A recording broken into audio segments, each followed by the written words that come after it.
అందరికీ press load December 18 ఈరోజు దేవుని వాగ్దానము. మీరు ఊరకుండి నమ్ముట వలన మీకు బలము కలుగును. యెషయా 30 అధ్యాయము 15 వచనము. చాలాసార్లు ప్రతికూలమైన పరిస్థితులు మనకు ఎదురైనప్పుడు మనలో మనం ప్రశ్నించుకుంటూ ఆందోళన చెందుతూ కృంగిపోతాము. ప్రతికూలమైన పరిస్థితులను బట్టి మనం ఎన్నడూ కృంగిపోకూడదు. మనము మౌనంగా దేవుని దగ్గర కనిపెట్టి దేవుని సహాయం కొరకు ఎదురు చూసినప్పుడు తప్పకుండా దేవుడు జోక్యం చేసుకుంటాడు.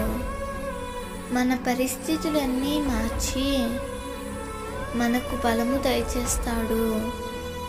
అషూరు సైన్యము యెరూషలేమును ముట్టడి వేసినప్పుడు హిజ్కియా దేవుని సన్నిధిలో నిలిచి తనకున్న బాధనంతటిని ఆందోళనంతటిని ప్రభువుకు చెప్పాడు.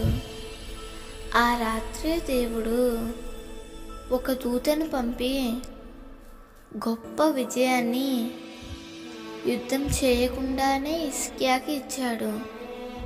ప్రియమిత్రమా, సమస్యలు వచ్చినప్పుడు నీవెన్నడూ జోక్యం చేసుకోవద్దు.